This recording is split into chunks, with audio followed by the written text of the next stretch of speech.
Onlayn kursimizning 5-variantini sira tahlilini ko'rib chiqamiz. Demak, birinchi savol. Qonda globulin sintezlanmasligi oqibatida bolalarda immunitet yetishmasligi vujudga keladi. Bu kasallik agamma-globulin anemiya deb nomlanadi. Ushbu kasallikni keltirib chiqaruvchi genning bir tur avtosomada, ikkinchisi jinsiy X xromosomada joylashgan va bu ikkalasi ham resessiv holda hisoblanadi. Demak, birinchi tur bo'yicha avtosoma, ikkinchi tur bo'yicha jinsiy X xromosoma birikadi va bu resessiv belgilar kasal. Demak, dominantlarni sog'lom deb olamiz. Ona ikki belgi bo'yicha heterozigotali. Demak, ona genotipini yozib oldik. Va bu belgilar bo'yicha heterozigotali. Ota sog'lom, uning qarindoshida kasal kuzatilmagan. Demak, ota sog'lom, kasallik kuzatilmagani uchun bu yerda ikkita dominant A geni yozyapmiz. Agar kasallik kuzatilgan deb beradigan bo'lsa, bu yerda resessiv yozgan bo'lardik. Tug'ilgan o'g'illarning necha foizi ikkinchi belgi bo'yicha kasal bo'ladi? Demak, bu organizmdan 4ta, bu organizmda 2ta gameta hosil bo'ladi. Bu yerda Y, ya'ni 4ta farzand tug'iladi. Ya'ni yigitlardan 4tasi tug'iladi. Ikkinchi belgi bo'lsa kasal. Ikkinchi belgi bo'lsa kasal bo'lish uchun bir gen resessiv bo'lish kerak.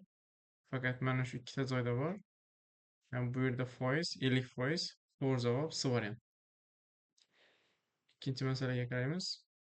Makkajo'xorida doni rangli endospermasning tekis bo'lishini ta'minlovchi genlar dominant holda e'silanadi. Demak, ranglilik va tekisligi. Demak, resessiv belgilar bu yerda rangsiz va burishgan yoki notekis deb olsak ham bo'ladi. Demak, bu yerda gamozigota doni rangli endospermas tekis formalar, ya'ni A va B genlar katta. Ikkinchi qismida rangsiz va burishganlar chatishtirilgan. Bu yerda F1 avlod digitalizigot olinyapti. Digitalizigot avlodni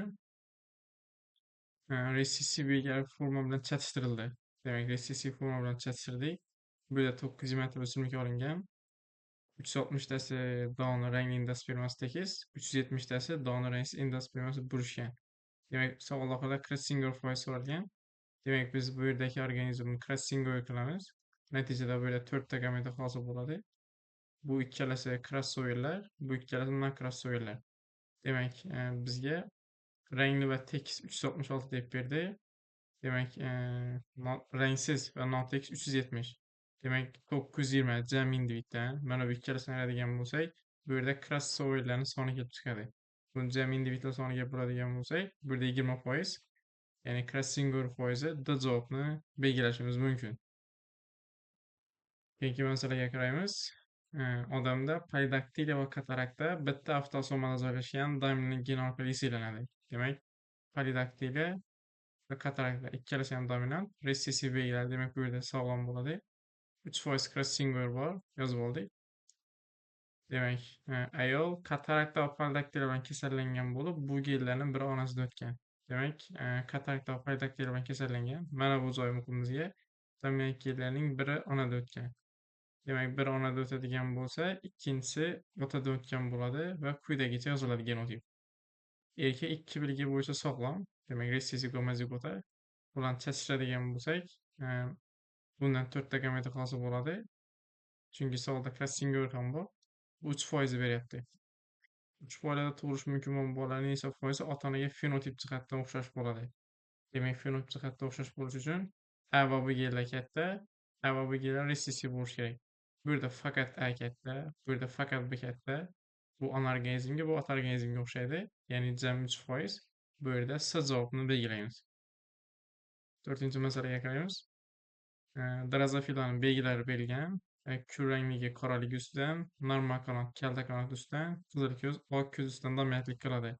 A va B genlar avtosomaga birikkan holda, ko'zning rangi bo'ladigan bo'lsa, jinsiy X xromosomaga birikkan holda ezilanadi. Demak, ko'z rangini qizil bo'lishi oqga nisbatan dominantlik demakdir. Bu genlar X xromosomada joylashgan holda ezilanadi. 3ta belgisi bo'yicha heterozigotali urg'ochi pashsha. Demak, 3 belgisi bo'yicha heterozigota pashshani genotipini yozib oldik. Otasi qora tanali, kalta qanotli. Mana shu joy muhim.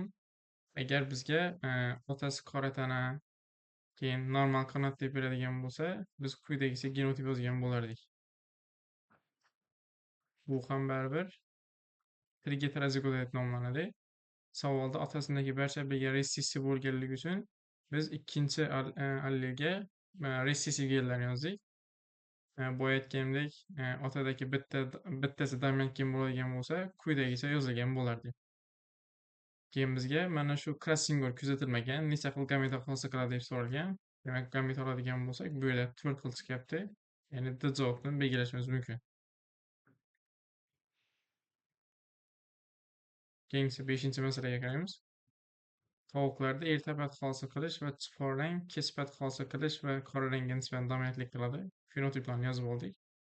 Bu yerda crossing ham berilgan 16%. Demak, bular avtosomaga birikkan holda hisoblanadi. Shu sababdan xromosomaga biriktirilgan holatda yozamiz. Vegetarazigot organizmi chetishtirilganda kespat hosil qiladigan qora rangli jo'jalar avlod necha foizni tashkil qiladi? Mana bu yer muhim. Xo'rozda bitta dominantga otasidan olgan. Shu sababdan bittasi onasi, bittadan otasi deb yozdik. Agar bitta yoki onadan yoki otadan o'tdi deydigan bo'lsa, bitta xromosomaga yozgan bo'lardik. Demak, quyidagilarni chatishtiramiz. Erkagidan bu yerda ikkita, urug'chisidan 4 ta gameta hosil bo'ladi. Chunki bu yerda crossing bor.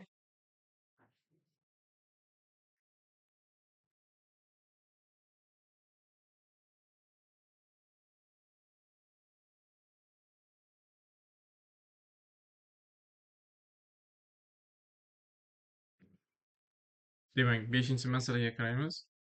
Tovuqlarda erta pat hosil qilish, kech pat hosil qilishga nisbatan chipor rangda bo'lishi, qora rangga bo'lishiga nisbatan dominantlik qiladi. Demak, bu belgi ifodalovchi genlar nonli genlar avtosomada birikkan holda hisoblanadi. Demak, xromosom biriktirilgan holatda yozamiz. Heterozigot organizm chatishtirilganda, demak, ikkita heterozigot organizm chatishtirilgan, lekin savolning oxirida xo'rozda bitta dominant gen otasidan olgan, ikkinchisi esa onasidan olgan ekan.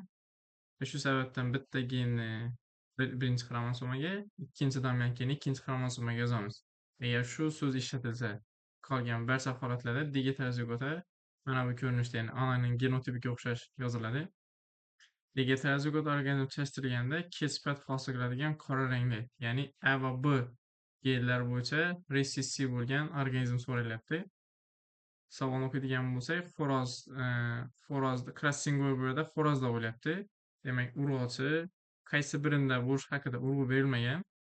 Demak, xo'rozni izida ketida yozilgani uchun biz xo'rozda crossing bo'ladi deb olamiz. Demak, tovuqdan ikkita gameta hosil bo'ladi. Xo'rozda bu yerda 4 ta gameta. Chunki buni biz crossing qildik. Demak, crossing bu yerda 16% chiqadigan bo'lsa, bizga ressissiv A va B gen kerak. Fakat mana shu yerda bor. Bu 16%ni, ya'ni 4 ta organizm ichidan bittasida 4% da bo'lyapti. To'g'ri javob bu yerda A variantini belgilashimiz mumkin. 6-masalaga qaraymiz. Demak, oksil molekulasida 90 ta aminokislotalar mavjud. Bu aminokislotalar informosirenkaning 4 dan 2 qismida joylashgan nukleotdan hosil bo'lgan. Demak, 90 aminokislotalar bo'ladigan bo'lsa, buni 3 ga ko'paytirsak, informosirenkadagi nukleotlarni beradi 270 ta. Lekin RNKning barchasi emas, 4 dan 2 qismi, ya'ni yarmi oksil hosil qilishda qatnashgan. Demak, buni biz 2 ga ko'paytiradigan bo'lsak, RNKdagi 4 qism, ya'ni jami nukleotlar sonini beradi. Biz bu yerdan DNKga o'tib olamiz va polilar soni so'ralgan. Bu bitta zanjirdagi nukleotlar. Javob bu yerda A variant, ya'ni 540 bo'ladi. 7-masala. DNK ko'z zanjirida 138 ta vodorod bog' bo'lib, guanin umumiy nukleotlardan 3,5 marta kam bo'lsa, DNKdagi umumiy nukleotlar sonini hisoblang. Bilamizki, mana bunda bizda shablon bor. Adenin timin X, guanin citozin Y deb belgilab olamiz. Ular o'rtasidagi vodorod bog' 2X, guanin citozin o'rtasidagi vodorod bog'ni 3Y deb olamiz. Demak, vodorod bog'lar berilgan, ya'ni 2 va 3X birga aytab 138 bo'lyapti. Guanin, ya'ni Y, jami nukleotlardan ikkita adenin timin 2X, guanin citozin 2Y dan 3,5 barobar kam. Demak, shunday tenglama qilib ishlaydigan bo'lsak, bu yerda X 33, Y 44, ya'ni bitta zanjir 77 chiqyapti. Jami nukleot so'ralgani uchun ikkita zanjir 2 ga ko'paytiramiz, 154. Bu yerda A variantini belgilaymiz. Keyingi 8-masalaga qaraymiz. Ikkita DNK molekulasi olingan. Demek ikkalasidagi nukleotlar yig'indisi 1000. Birinchi DNKda adenin 25%dan, demek adenin timin guanisitazin ham 25%dan bo'ladi. Ikkinchi DNKmizda adenin 20%, demak timin ham guanisitazin esa 30%dan bo'ladi. Va ikkita DNKda 270 ta guanin bor ekan. Bizdan ikkinchi DNKdagi adenin va timin nukleotlar orasidagi vodorod bog'lashini so'ralgan. Demek biz birinchi DNKni X, ikkinchi DNKni Y deb belgilab oldik va bularning yig'indisi nukleotlarni 1000 ga tengladik. Guanin bu yerda foizini yo'qotib oladigan bo'lsak 0,25, ikkinchi DNKdan 0,3, 30%, 0,3 deb olamiz va bularning yig'indisi 270 ekan. Tenglamani ishlaydigan bo'lsak, bu yerda ikkinchi DNKmiz 400, birinchi DNKmiz 600 chiqyapti. İkinci denkada 400 nukleot bo'ladigan bo'lsa, adenin timin bu yerda 20%, ya'ni 400 ning 20%i 80 nukleot bo'ladi. Buni 2 ga ko'paytirib vodorod bog'larini topamiz. 160 ta H2 bog', ya'ni C javobini belgilashimiz mumkin. Yangi 9-chi savolga qaraymiz. 400 ta chang donasi olingan, hosil bo'lgan sperming 800 ta, 30% qismi 240 ta, nechta urug' hosil qiladi deyilgan. Bilamizki, spermiyumlar urug' 2 ga 1 nisbat. 2 ga bo'ladigan bo'lsak, urug'lar sonini beradi. Demak, 120 C javob ekan. 10-chi oxirgi masalaga qaraymiz. Ma'lum bir meva ichida 6 ta urug' hosil bo'ldi. Shu urug' hosil qilishda qatnashgan urug' ko'rdak tuguncha spermiy tuxum hujayralar soni kerak. Bilamizki, bitta urug' hosil qilish uchun urug' ko'rdak tuguncha tuxumdan bitta, lekin spermiyda ikkita ketadi.